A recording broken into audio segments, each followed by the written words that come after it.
आप सभी को नमस्कार। पॉलिटिकल अलायंस स्टडी में आप सभी का स्वागत है।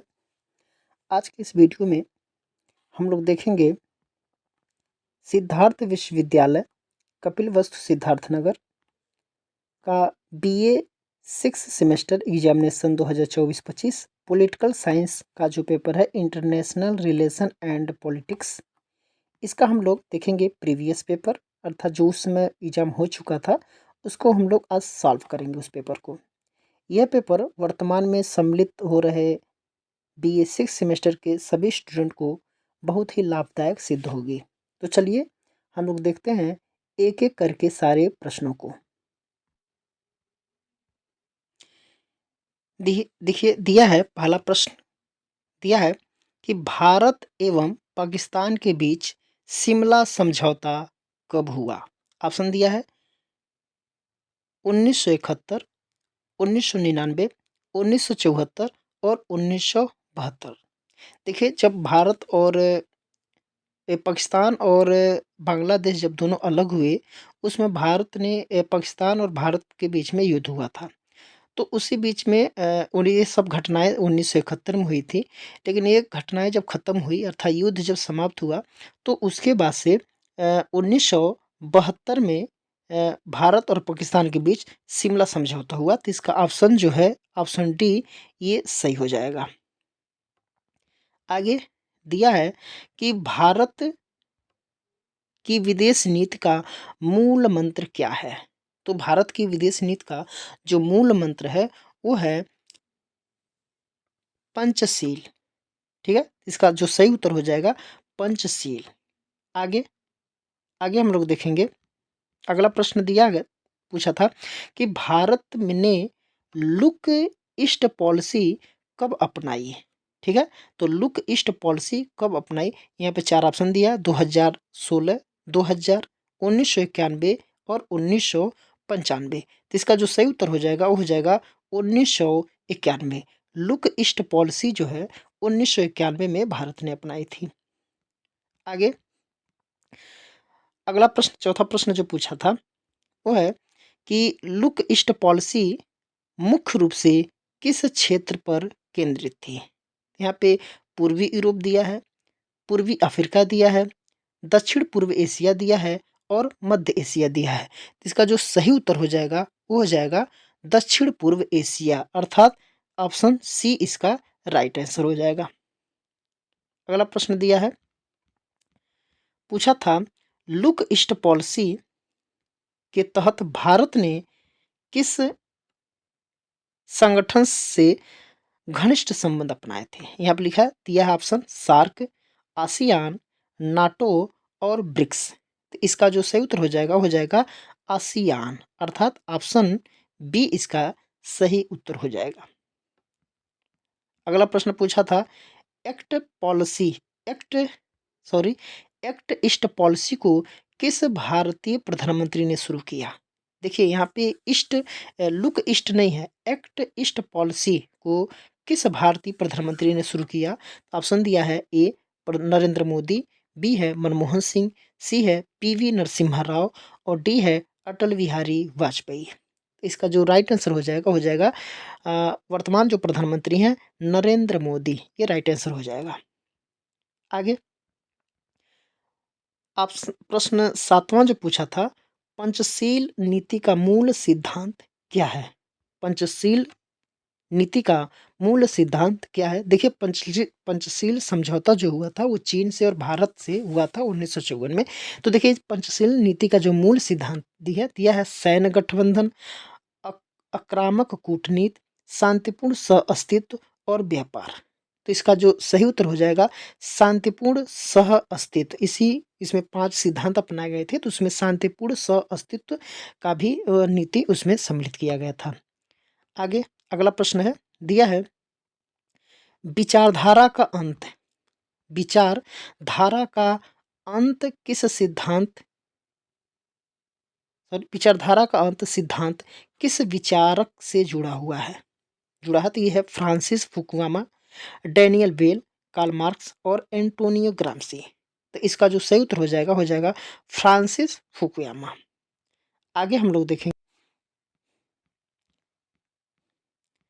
अगला प्रश्न 9वें नंबर पर जो प्रश्न पूछा था वो है, सभ्यताओं का संघर्ष का सिद्धांत किस विचारक द्वारा प्रस्तुत किया गया था? ए है सैमुअल हंटिंगटन, फ्रांसिस फुकुयामा और कार्ल मार्क्स, और डी है डैनियल बेल।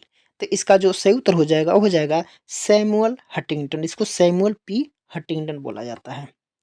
अगला प्रश्न पूछा था, सभ्यताओं का संघर्ष सभ्यताओं का संघर्ष का सिद्धांत मुख्य रूप से किसके बाद चर्चा में आया? तो ऑप्शन दिया है, औद्योगिक क्रांति, द्वितीय विश्व युद्ध, शीत युद्ध का अंत और प्रथम विश्व युद्ध। तो इसका जो सही उत्तर हो जाएगा वो हो जाएगा शीत युद्ध का अंत। देखिए, सभ्यताओं का संघर्ष जो है का सिद्धांत मुख्य रूप से किसके बाद चर्चा में आया था? तो शीत युद्ध के बाद ये चर्चा में आया था।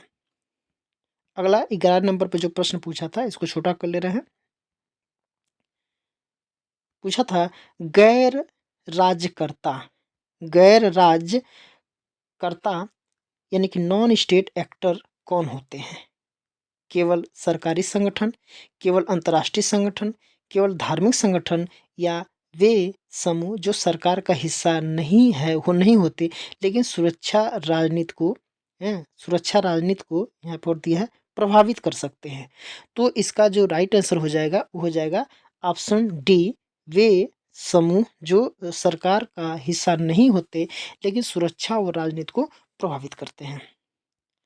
आगे दिया है प्रश्न, निम्नलिखित में से कौन सा गैर राज्यकर्ता का उदाहरण है? भारतीय संसद, अल-कायदा, विश्व बैंक और नाटो। तो इसका जो सही उत्तर हो जाएगा वो हो जाएगा ऑप्शन बी, अल-कायदा। अगला प्रश्न पूछा था, इतिहास का अंत सिद्धांत किस विचारक द्वारा प्रस्तुत किया गया? तो ऑप्शन ए है Francis Fukuyama, John Locke, Karl Marx और हाब्स। तो इसका जो राइट आंसर हो जाएगा फ्रांसिस फुकुयामा हो जाएगा। अगला प्रश्न पूछा था, इसको और छोटा कर ले रहे हैं।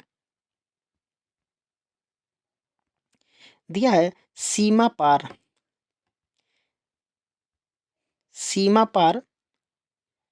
सीमा पार आतंकवाद का अर्थ है दो देशों के बीच व्यापार विवाद, एक देश के भीतर होने वाला आतंकवाद, एक देश से संचालित आतंकवादी गतिविधियां जो दूसरे देश को प्रभावित करती है, और डी है समुद्री डकैती।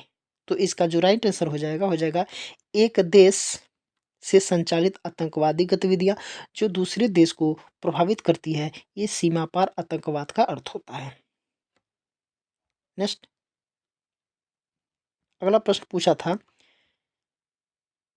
भारत में सीमा पार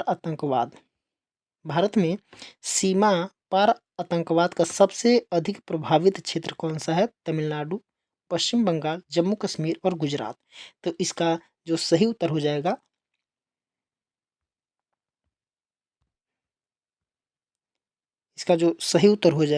वो हो जाएगा जम्मू कश्मीर।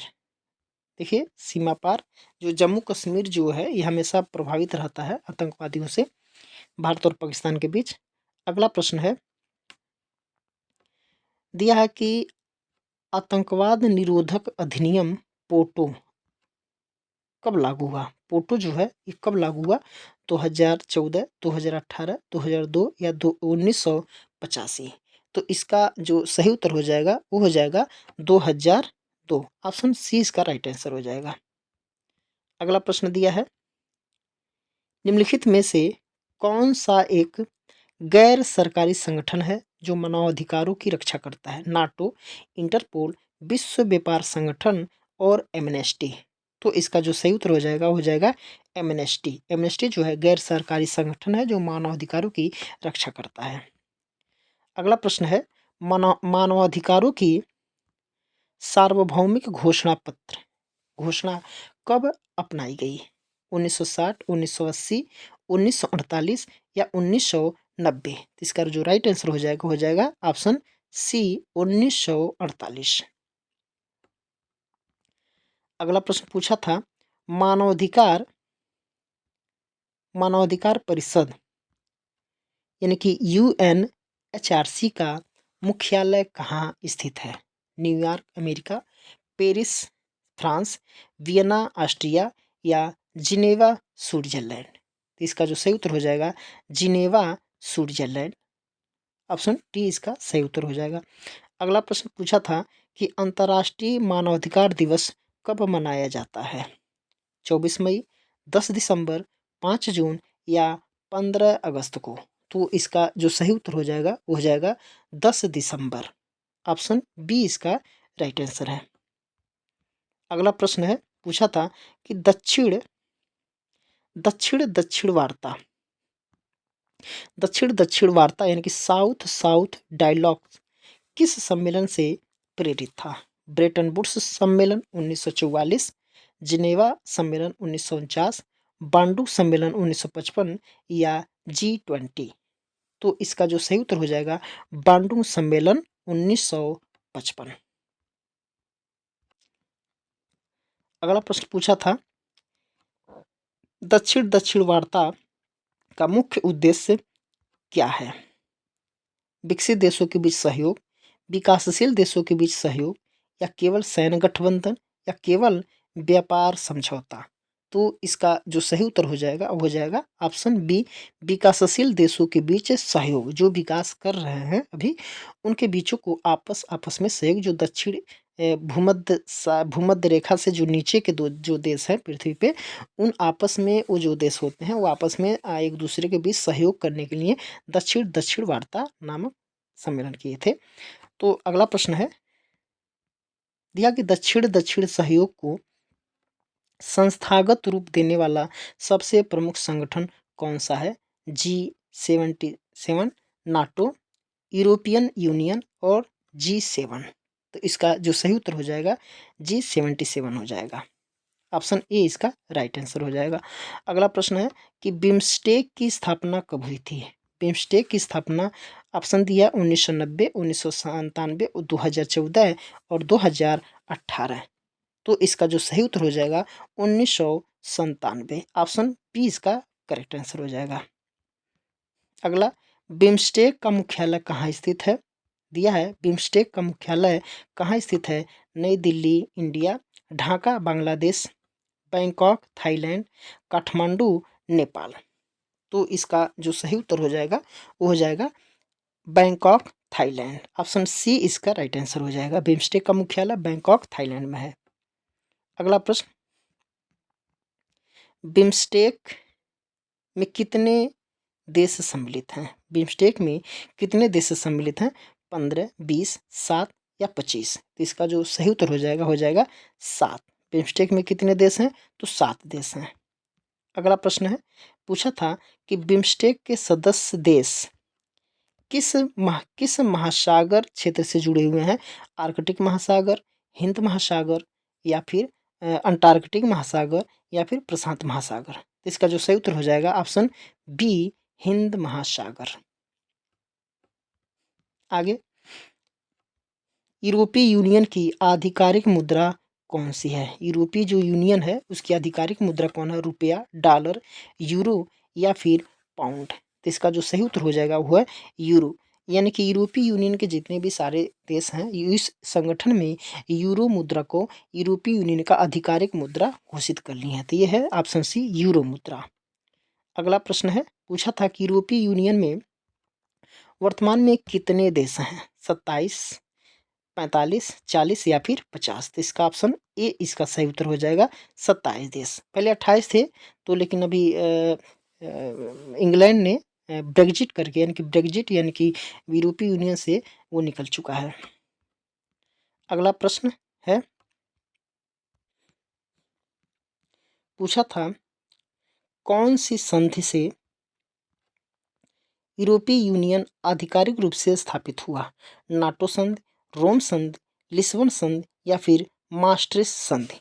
तो इसका जो सही उत्तर हो जाएगा ऑप्शन डी, maastricht संधि से यूरोपीय यूनियन आधिकारिक रूप से स्थापित हुआ था। अगला प्रश्न दिया है ब्रिक्स, यहाँ पे ब्रिक्स हो जाएगा। तो ब्रिक्स में कितने सदस्य देश हैं? 10 हैं, 18 हैं, 5 है या फिर 15 हैं। तो इसका जो सही उत्तर हो जाएगा 5। ब्रिक्स में 5 देश सम्मिलित हैं।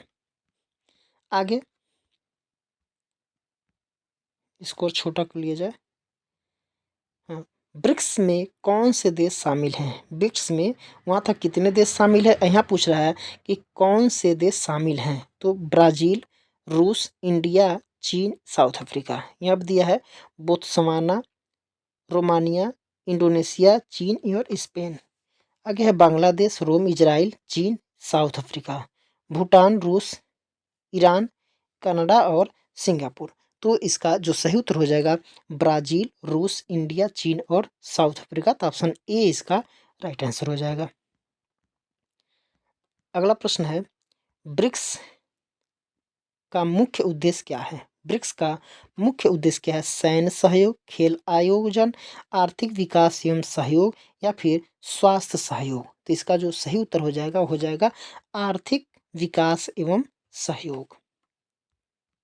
अगला प्रश्न है, दिया है क्षेत्रीय संगठन IORA, क्षेत्रीय जो संगठन IORA का पूरा नाम क्या है?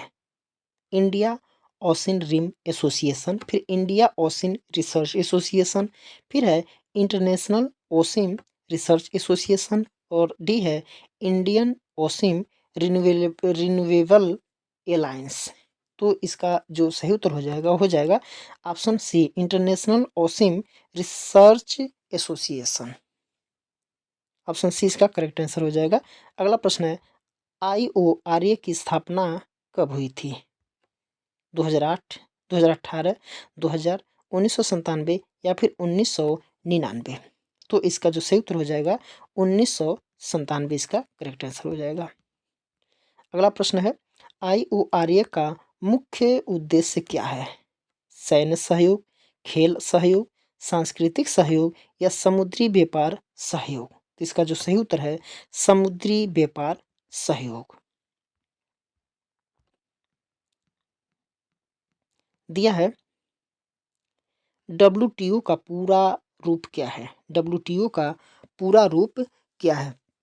ए है वर्ल्ड टूरिज्म ऑर्गेनाइजेशन, फिर है World Trade Organization, World Transport Organization या वेस्टर्न ट्रेड ऑर्गेनाइजेशन। तो इसका जो सही है वर्ल्ड ट्रेड ऑर्गेनाइजेशन, जिसको विश्व व्यापार संगठन कहा जाता है। तो ऑप्शन बी इसका करेक्ट आंसर हो जाएगा। अगला प्रश्न है, WTO का मुख्य उद्देश्य क्या है? WTO का मुख्य उद्देश्य क्या है? सैन्य सहयोग, पर्यटन सहयोग, वैश्विक व्यापार को सुगम बनाना या विकसित देश को लाभ पहुंचाना। तो इसका जो सही है वैश्विक व्यापार को सुगम बनाना। ऑप्शन सी इसका करेक्ट आंसर हो जाएगा। अगला है WTO, इसको छोटा कर ले रहे हैं। WTO की सबसे बड़ी आलोचना क्या है? WTO की सबसे बड़ी आलोचना है यह भारत को प्रतिबिंबित करता है, या यह सैन्य संगठन है, या यह केवल विकसित देशों के हितों की रक्षा करता है, या यह सिर्फ गरीब देशों का समर्थन करता है। इसका सही उत्तर हो जाएगा यह विकसित देशों के हितों की रक्षा करता है। तो ऑप्शन सी इसका करेक्ट आंसर हो जाएगा। ये विकसित देशों के हितों की रक्षा करता है। अगला प्रश्न दिया है मैकांग गंगा सहयोग, मैकांग गंगा सहयोग में कौन से देश शामिल हैं? भारत, चीन, रूस, पाकिस्तान, फिर है Bharat, Thailand, Myanmar, Laos, Cambodia, Vietnam या भारत, नेपाल, भूटान या अफगानिस्तान या भारत, श्रीलंका, ऑस्ट्रेलिया या सिंगापुर। तो इसका जो सही उत्तर है ऑप्शन सी भारत, नेपाल, भूटान और अफगानिस्तान। अगला है प्रश्न, शंघाई सहयोग संगठन SCO के संस्थापक सदस्य कौन से देश हैं? भारत, पाकिस्तान, रूस, इराक, ईरान, तुर्की, रूस, रूस, चीन, तजाकिस्तान, किर्गिस्तान, उज्बेकिस्तान या फिर भारत, रूस, चीन। तो इसका जो सही उत्तर हो जाएगा रूस, चीन, तजाकिस्तान, किर्गिस्तान या उज्बेकिस्तान। ये ऑप्शन सी इसका राइट आंसर हो जाएगा। अगला प्रश्न है, भारत SCO का पूर्ण सदस्य कब बना? तो 2017, 1999, 1960 या 1948। तो इसका सही उत्तर हो जाएगा 2017। ऑप्शन ए इसका राइट आंसर है। अगला प्रश्न है, दिया कि आसियान का पूरा नाम क्या है। आसियान का पूरा नाम क्या है। अब दिया है option A association of south Asian Nations, फिर है association of South east American nation, फिर है association of South East Asian Nations, फिर है एशियन सोसाइटी इकोनॉमिक्स नेशन। तो इसका जो सही उत्तर हो जाएगा Association of South East Asian Nations, option C इसका करेक्ट आंसर हो जाएगा। अगला प्रश्न दिया है कि आसियान की स्थापना कब हुई थी। 1967, 2018, 2000 या 2014। इसका जो सही उत्तर हो जाएगा ऑप्शन ए 1967। आगे प्रश्न दिया है कि आसियान का प्रमुख उद्देश्य क्या है। आसियान का जो प्रमुख उद्देश्य है, केवल पर्यटन को बढ़ावा देना, केवल सैन्य गठबंधन बनाना, एशिया में व्यापार एवं राजनीतिक सहयोग को बढ़ाना या स्वास्थ्य सहयोग को बढ़ाना। इसका जो सही उत्तर हो जाएगा ये हो जाएगा एशिया में व्यापार एवं राजनीतिक सहयोग को बढ़ाना, ऑप्शन सी इसका करेक्ट आंसर हो जाएगा। अगला प्रश्न दिया है, पूछा था कि सार्क का पूर्ण रूप क्या है। सार्क का जो पूरा नाम क्या है, तो South Asia Association for Regional Cooperation या South Africa Association for Research Cooperation. देखिए साउथ नहीं, आप देखिए साउथ अफ्रीका है नहीं, साउथ अमेरिका है नहीं, साउथ ऑस्ट्रेलिया है नहीं, तो ऑप्शन ए इसका साउथ एशिया ही है। तो South Asia Association for Regional cooperation, option A इसका करेक्ट आंसर हो जाएगा। अगला पूछा था, किसने कहा अंतर्राष्ट्रीय राजनीति राष्ट्रों के बीच शक्ति संघर्ष के अतिरिक्त तो कुछ नहीं है। वुड्रो विल्सन, न्यूमैन, मॉर्गनथाउ या ई.एच. कार। तो इसका जो सही उत्तर हो जाएगा वो हो जाएगा वुड्रो विल्सन। वुड्रो विल्सन ने कहा अंतर्राष्ट्रीय राजनीति राष्ट्रों के बीच शक्ति संघर्ष के अतिरिक्त कुछ नहीं है। नेक्स्ट आगे दिया है, मॉर्गनथाउ की पुस्तक है। मॉर्गनथाउ की पुस्तक पॉलिटिकल एमैंगनेशन या लेवायथन, सोशल कॉन्ट्रैक्ट या फिर आइडियोलॉजी। देखिए इसका जो सही उत्तर हो जाएगा option A politics among nation, इसका सही उत्तर हो जाएगा। अगला प्रश्न दिया है, मॉर्गनथाउ किस सिद्धांत के प्रवर्तक हैं। मॉर्गनथाउ जो है ये किस सिद्धांत के प्रवर्तक हैं, तो आदर्शवाद, उदारवाद, समाजवाद या राजनीतिक यथार्थवाद। इसका जो सही उत्तर हो जाएगा वो हो जाएगा ऑप्शन डी राजनीतिक यथार्थवाद। अगला प्रश्न है, पूछा था मॉर्गनथाउ किस सिद्धांत के सॉरी ये हो गया था, आगे है मॉर्गनथाउ की दृष्टि में अंतर्राष्ट्रीय संबंधों का प्रमुख उद्देश्य क्या होता है। शांति बनाए रखना, शक्ति प्राप्त करना और बनाए रखना, नैतिकता का प्रयास और कानूनी समझौता। देखिए मॉर्गनथाउ की दृष्टि में अंतर्राष्ट्रीय संबंधों का प्रमुख उद्देश्य क्या होता है, तो ऑप्शन बी इसका राइट आंसर हो जाएगा शक्ति प्राप्त करना और बनाए रखना।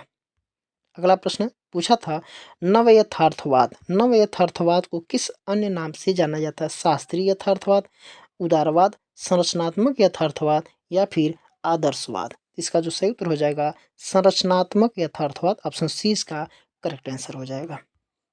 अगला प्रश्न है, दिया पूछा था कि नव यथार्थवाद के प्रमुख सिद्धांतकार कौन है। नव यथार्थवाद के प्रमुख सिद्धांतकार कौन है। Francis Fukuyama, Samuel P Huntington या केनेथ वाल्ट या वुड्रो विल्सन। इसका जो सही उत्तर हो जाएगा केनेथ वाल्ट, ऑप्शन सी इसका करेक्ट आंसर हो जाएगा। अगला प्रश्न पूछा था कि नव यथार्थवाद के अनुसार अंतर्राष्ट्रीय राजनीति कैसी होती है। शांतिपूर्ण, संतुलित, संगठित या अराजकतापूर्ण। तो नव यथार्थवाद के अनुसार अंतर्राष्ट्रीय राजनीति जो है अराजकतापूर्ण होती है, ऑप्शन डी इसका करेक्ट आंसर हो जाएगा। अगला प्रश्न पूछा था, नव यथार्थवाद की दो प्रमुख शाखाएं कौन सी है। तो उदारवाद, संरचनावाद, समाजवाद एवं पूंजीवाद, रक्षात्मक यथार्थवाद एवं आक्रामक यथार्थवाद, फिर है डी परंपरागत यथार्थवाद या आधुनिक यथार्थवाद। तो नव यथार्थवाद की दो प्रमुख शाखाएं जो है वो हो जाएगा उदारवाद एवं संरचनावाद। नेक्स्ट है, पूछा था प्रश्न, theory of international politics theory of international politics पुस्तक के लेखक कौन है? मॉर्गेनथाउ, हेडली वुड, केनेथ वाल्ट्ज या फिर हाफ्स। तो इसका जो सही उत्तर हो जाएगा केनेथ वाल्ट्ज। ऑप्शन सी इसका राइट आंसर हो जाएगा। अगला प्रश्न है, पूछा था कि अंतर्राष्ट्रीय राजनीति में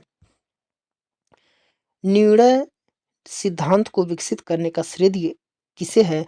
रिचर्ड स्नाइडर का, हेनरी बुक्स का, बर्टन शॉपिन का। तो इसमें हो जाएगा उपयुक्त सभी। ऑप्शन डी इसका करेक्ट आंसर हो जाएगा। अगला प्रश्न है, पूछा था कि निर्णय निर्माण सिद्धांत यानी कि डिसीजन मेकिंग थ्योरी मुख्य रूप से केंद्रित है वैश्विक संस्थाओं की भूमिका, सैन्य गठबंधनों का प्रभाव, विदेश नीति का प्रक्रिया या राज्यों के आंतरिक ढांचे। तो इसका जो सही उत्तर हो जाएगा विदेश नीति निर्माण प्रक्रिया। ऑप्शन सी इसका राइट आंसर हो जाएगा। अगला पूछा था कि अंतर्राष्ट्रीय राजनीति में आदर्शवाद का उदय किस ऐतिहासिक घटना के बाद हुआ? शीत युद्ध, द्वितीय विश्व युद्ध, फ्रांसीसी क्रांति या प्रथम विश्व युद्ध। तो इसका हो जाएगा प्रथम विश्व युद्ध। ऑप्शन डी इसका करेक्ट आंसर हो जाएगा। अगला प्रश्न है, पूछा था कि वुडरो विल्सन अंतर्राष्ट्रीय राजनीति में किस विचारधारा के समर्थक हैं? जो वुडरो विल्सन है अंतर्राष्ट्रीय राजनीति में किस विचारधारा के समर्थक हैं? तो यहाँ पूछा था, ऑप्शन दिया है यथार्थवाद, आदर्शवाद, संरचनावाद या उपयोगितावाद। तो जो वुडरो विल्सन थे वो बहुत ही आदर्शवादी थे। तो ऑप्शन बी इसका राइट आंसर हो जाएगा। अगला प्रश्न है, अंतर्राष्ट्रीय राजनीति में आदर्शवाद के अनुसार कौन सा तत्व सबसे महत्वपूर्ण है? सैन्य शक्ति, नैतिक एवं अंतर्राष्ट्रीय कानून, आर्थिक प्रभुत्व या फिर राष्ट्रीय हित। तो इसका जो सही उत्तर हो जाएगा नैतिकता एवं अंतर्राष्ट्रीय कानून। ऑप्शन बी इसका सही उत्तर हो जाएगा। अगला प्रश्न था, पूछा था कि मार्टिन कैपलॉन के अंतर्राष्ट्रीय राजनीति के व्यवस्था सिद्धांत में कितने प्रतिमानों की कल्पना की है? 10, 6, 15 या फिर 18। तो इसका सही उत्तर हो जाएगा 6। ऑप्शन बी इसका करेक्ट आंसर हो जाएगा। नेक्स्ट प्रश्न पूछा था कि, इसको छोटा कर ले रहे हैं, मार्टिन कैपलॉन द्वारा प्रस्तावित अंतर्राष्ट्रीय राजनीतिक व्यवस्था सिद्धांत का कौन सा मॉडल नहीं है? शक्ति संतुलन व्यवस्था, शिथिल द्विध्रुवीय व्यवस्था या आर्थिक साम्यवादी प्रणाली या दृढ़ द्विध्रुवीय व्यवस्था। तो इसका सही उत्तर हो जाएगा ऑप्शन सी आर्थिक साम्यवादी प्रणाली। नेक्स्ट है, पूछा था प्रश्न कि अंतर्राष्ट्रीय राजनीति में व्यवस्था सिद्धांत यानी कि सिस्टम थ्योरी का मुख्य उद्देश्य क्या है?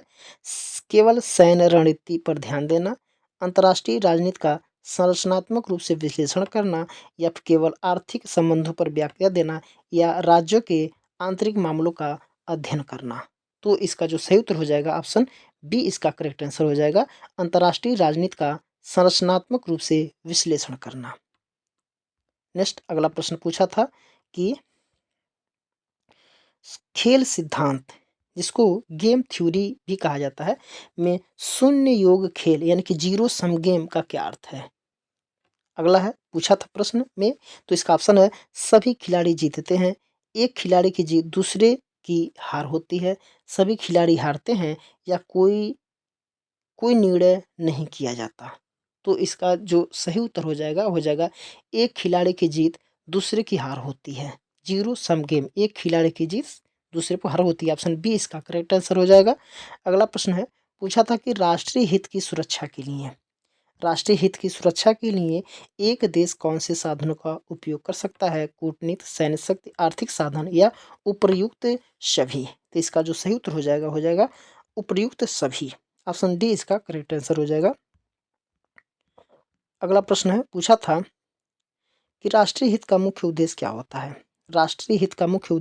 है? राष्ट्र की संप्रभुता और सुरक्षा निश्चित करना, वैश्विक व्यापार को समाप्त करना, केवल आर्थिक विकास को बढ़ावा देना या दूसरे देशों के आंतरिक मामलों में हस्तक्षेप करना। तो इसका जो सही उत्तर हो जाएगा राष्ट्र की संप्रभुता और सुरक्षा निश्चित करना राष्ट्रीय हित का मुख्य उद्देश्य होता है। अगला प्रश्न है, पूछा था कि राष्ट्रीय शक्ति का सबसे पारंपरिक स्रोत कौन सा है? जनसंख्या, सांस्कृतिक प्रभाव, सैन्य शक्ति या कूटनीतिक शक्ति? तो इसका राइट आंसर हो जाएगा सैन्य शक्ति। सैन्य शक्ति सबसे पारंपरिक स्रोत माना जाता है।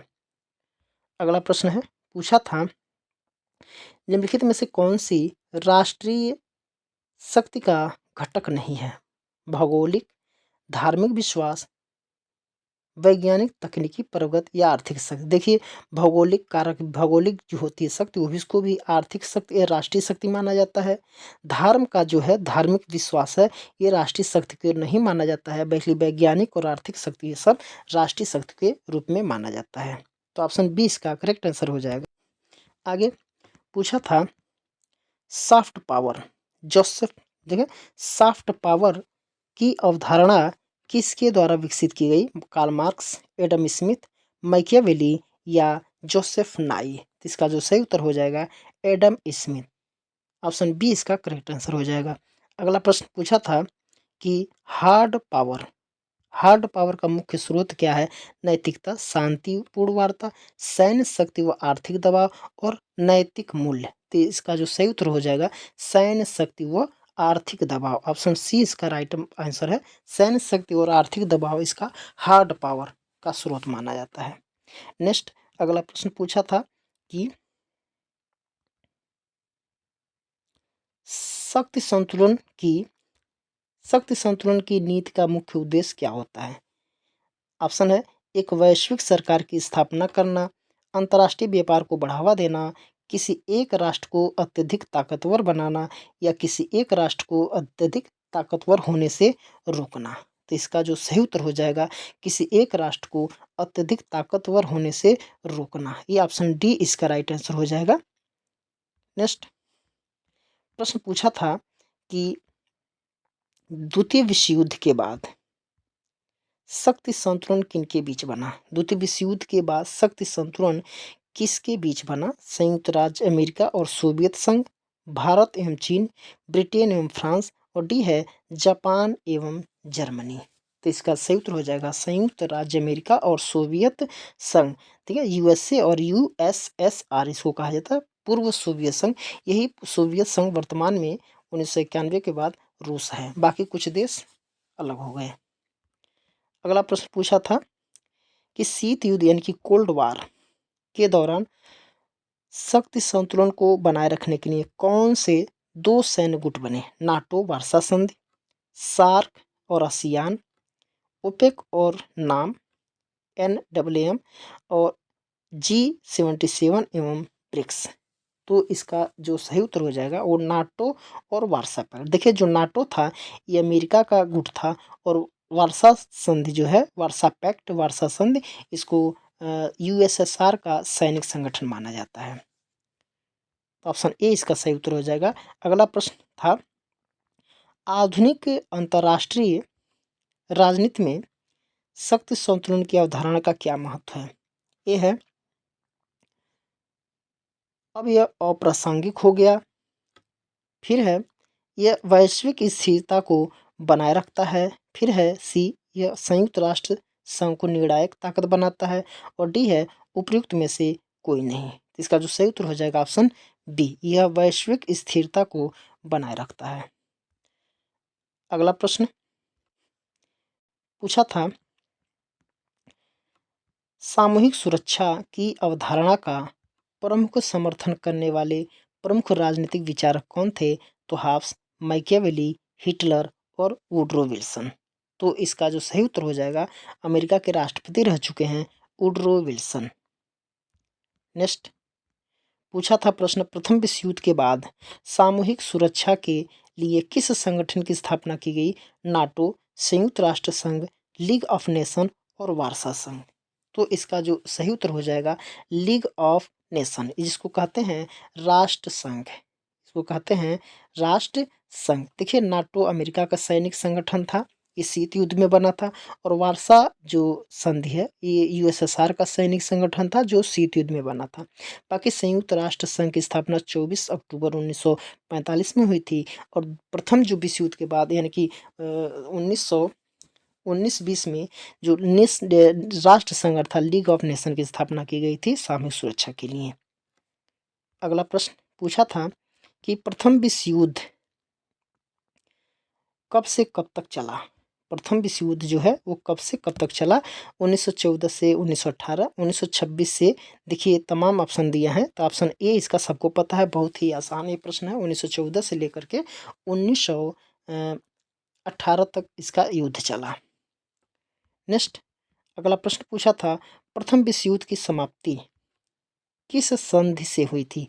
पेरिस संधि, रोम की संधि, वर्साय की संधि या फिर जिनेवा का संधि। देखिए प्रथम विश्व युद्ध की समाप्ति जो हुई थी 1918 में, उसके बाद से 1919 में सभी को फ्रांस की राजधानी पेरिस में देश के सभी प्रतिनिधियों को बुलाया गया था एक शांति सम्मेलन करने के लिए। तो ऑप्शन ए इसका राइट आंसर हो जाएगा, पेरिस शांति सम्मेलन 1919 या पेरिस संधि कह सकते हैं। अगला प्रश्न पूछा था कि वर्साय संधि के अनुसार जर्मनी को क्या करना पड़ा। तो वर्साय संधि के अनुसार जर्मनी को क्या करना पड़ा, संयुक्त राष्ट्र संघ में शामिल होना पड़ा, फ्रांस को अपनी सीमा में आमेलित करना पड़ा, युद्ध के लिए मुआवजा देना एवं अपनी सेना को सीमित करना पड़ा और उपयुक्त में से कोई नहीं। इसका जो ऑप्शन सी है यही राइट आंसर हो जाएगा, क्योंकि वर्साय संधि में जो जर्मनी को दोषी माना गया और जितना भी प्रथम विश्व युद्ध में क्षतिपूर्ति जितना हानि पहुंचाया है सबकी क्षतिपूर्ति के लिए जर्मनी को सौंप दिया गया। इसलिए युद्ध के लिए मुआवजा देना एवं अपनी सेना को सीमित करना पड़ा। ऐसे बहुत सारे प्रावधान 4-5 प्रावधान बने हुए थे। आर्थिक प्रावधान, प्रादेशिक प्रावधान, सामरिक प्रावधान और कई चीज़ और प्रावधान बने हुए थे। तो इसका राइट आंसर ऑप्शन सी हो जाएगा। अगला प्रश्न पूछा था प्रथम विश्व युद्ध में मुख्य रूप से दो गुट कौन थे। NATO, versa, league of nation एवं संयुक्त राष्ट्र, अमेरिका, सोवियत संघ और मित्र राष्ट्र एवं केंद्रीय शक्तियां। तो प्रथम विश्व युद्ध में जो हुआ था तो इसमें मित्र राष्ट्र, अलायंस पावर और कंट्रोल पावर अर्थात केंद्रीय शक्तियां थी। तो ऑप्शन डी इसका राइट आंसर हो जाएगा, मित्र राष्ट्र और केंद्रीय शक्तियां, धुरी राष्ट्र इसको बोला जाता है। अगला प्रश्न पूछा था कि द्वितीय विश्व युद्ध कब हुआ था। तो बहुत ही आसान प्रश्न है, द्वितीय विश्व युद्ध, ऑप्शन बी इसका सही उत्तर हो जाएगा। द्वितीय विश्व युद्ध 1 सितंबर 1939 को प्रारंभ हुआ था। अगला प्रश्न पूछा था अमेरिका ने जापान के नागासाकी पर परमाणु बम कब गिराए। 9 अगस्त 1945, 15 अगस्त 1945 या 20 अगस्त 1945। ठीक है, तो इसका जो सही उत्तर हो जाएगा 9 अगस्त 1945 को गिराया था परमाणु बम जापान पर, नागासाकी पे अमेरिका ने। अगला प्रश्न पूछा था द्वितीय विश्व युद्ध के बाद किस अंतर्राष्ट्रीय संगठन की स्थापना हुई। द्वितीय विश्व युद्ध के बाद नाटो, संयुक्त राष्ट्र संघ, लीग ऑफ नेशन, यूरोपीय यूनियन। देखिए द्वितीय विश्व युद्ध के बाद, देखिए लीग ऑफ नेशन तो प्रथम विश्व युद्ध के बाद हुई थी। नाटो जो शीत युद्ध में अमेरिका का एक सैनिक गुट बना था। यूरोपीय यूनियन सिर्फ यूरोप देश के कुछ मुद्दों को लेकर के संगठित समूह है। बाकी जो युद्ध के बाद अंतर्राष्ट्रीय संगठन की स्थापना हुई थी वो है संयुक्त राष्ट्र संघ। ऑप्शन बी इसका सही उत्तर हो जाएगा, यूनाइटेड नेशंस। अगला प्रश्न है पूछा था कि द्वितीय विश्व युद्ध में धुरी राष्ट्र का नेतृत्व कौन देश कर रहा था। ब्राजील, कनाडा, भारत, चीन, पाकिस्तान, अमेरिका या फिर जर्मनी, इटली, जापान या फिर चीन, रूस, अमेरिका। तो जो धुरी राष्ट्र थे, एक्सिट पावर थी, जो पावर थे वो जर्मनी, इटली और जापान, ये 3 देश आपस में थे और बाकी देश अलग अलग थे। ये तीनों देश उन लोगों से लड़ाई लड़ रहे थे। ये ठीक है, तो ये और बहुत ही तानाशाही यानी कि सर्वाधिकारवादी तानाशाही या निरंकुश तंत्र वाला शासन यहीं पर चला था, जर्मनी, इटली और जापान में। अगला प्रश्न है द्वितीय विश्व युद्ध का मुख्य कारण क्या था। द्वितीय विश्व युद्ध का मुख्य कारण क्या था।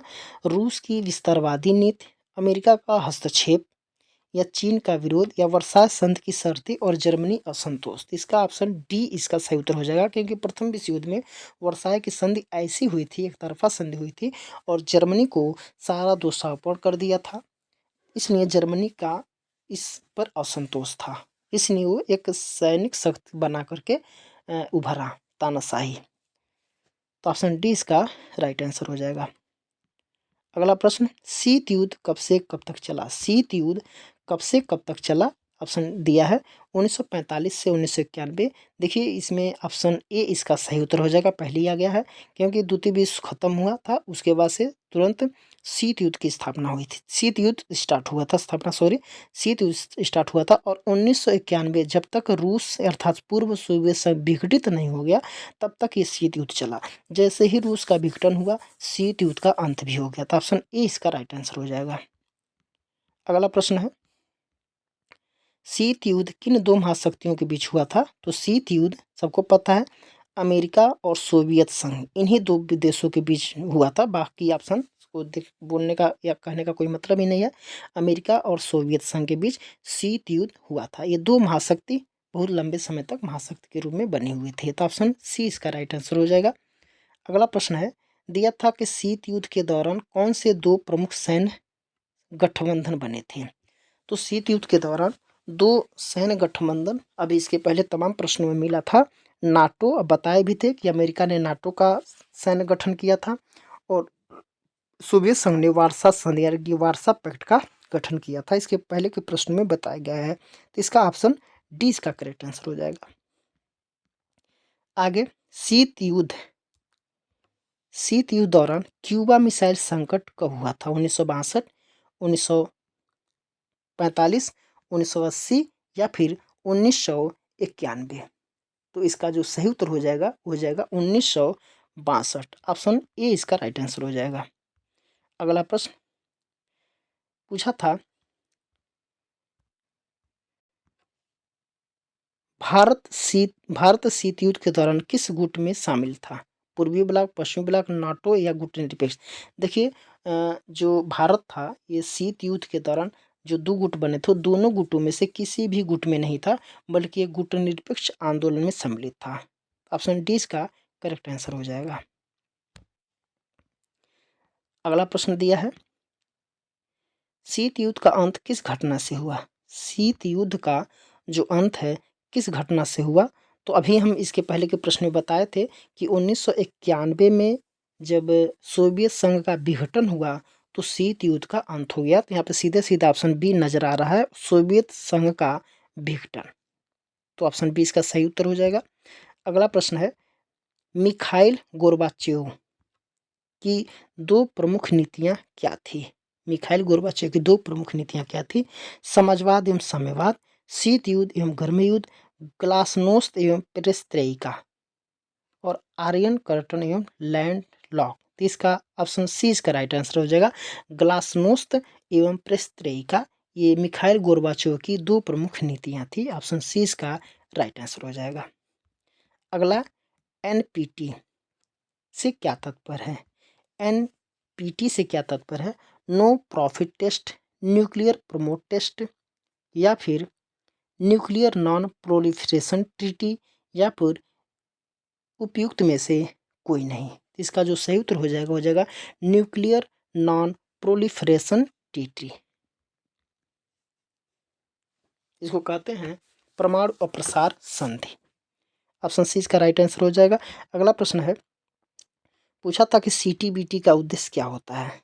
सीटीबीटी का उद्देश्य क्या होता है? परमाणु हथियारों को बढ़ाना, परमाणु बम की नई तकनीकों को प्रोत्साहन देना या सभी प्रकार के परमाणु परीक्षणों पर प्रतिबंध। ऑप्शन सी इसका राइट आंसर हो जाएगा। सभी प्रकार के परमाणु परीक्षणों पर ये प्रतिबंध लगाता है, सीटीबीटी का यही उद्देश्य है। अगला प्रश्न है, पूछा था स्टार्ट START संधि का उद्देश्य क्या था? पारंपरिक परमाणु हथियारों को कम करना, सामरिक परमाणु हथियारों को कम करना या परमाणु हथियारों की तस्करी करना या परमाणु हथियारों पर शोध आरंभ करना। तो इसका जो सही उत्तर हो जाएगा सामरिक परमाणु हथियारों को कम करना। ऑप्शन बी इसका राइट आंसर हो जाएगा। अगला प्रश्न देखते हैं, पूछा था कि न्यू वर्ल्ड ऑर्डर की अवधारणा कब चर्चा में आई? प्रथम विश्व युद्ध में, द्वितीय विश्व युद्ध में, शीत युद्ध में या फिर 9/1 के आतंकी हमले? के समय। तो ऑप्शन बी इसका राइट आंसर हो जाएगा। द्वितीय विश्व युद्ध के बाद जो है न्यू वर्ल्ड ऑर्डर की अवधारणा चर्चा में आई।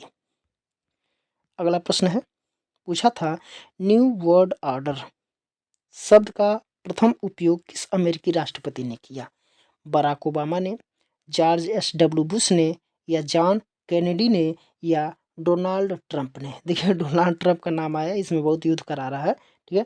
तो ऑप्शन बी इसका राइट आंसर हो जाएगा, George H W Bush. Option B इसका सही उत्तर हो जाएगा। न्यू वर्ल्ड ऑर्डर शब्द का प्रथम उपयोग यही अमेरिकी राष्ट्रपति ने किया था। अगला प्रश्न पूछा था कि न्यू इंटरनेशनल इकोनॉमिक ऑर्डर की मांग मुख्य रूप से किसके द्वारा की गई थी?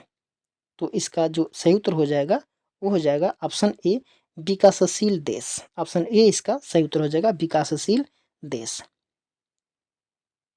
अगला प्रश्न,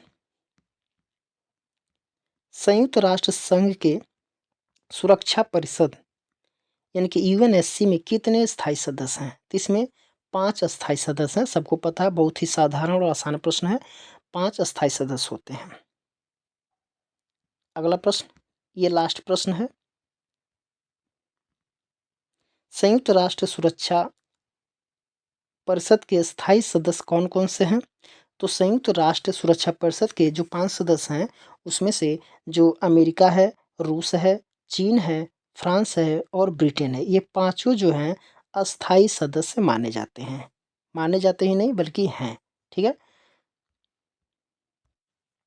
चलिए आज के इस पेपर में हम लोगों ने 100 प्रश्नों को देखा। ये सारे प्रश्न जितना बार हो सके कई बार आप लोग पढ़ लीजिएगा, देख लीजिएगा, क्योंकि आने वाले समय परीक्षा में जो वर्तमान में जो सम्मिलित हैं स्टूडेंट छठे सेमेस्टर में, इनके लिए ये पेपर बहुत ही लाभदायक सिद्ध होगा, क्योंकि बहुत सारे प्रश्न इसमें से रिपीट करके आते हैं। तो चलिए, सबको शुभ रात्रि।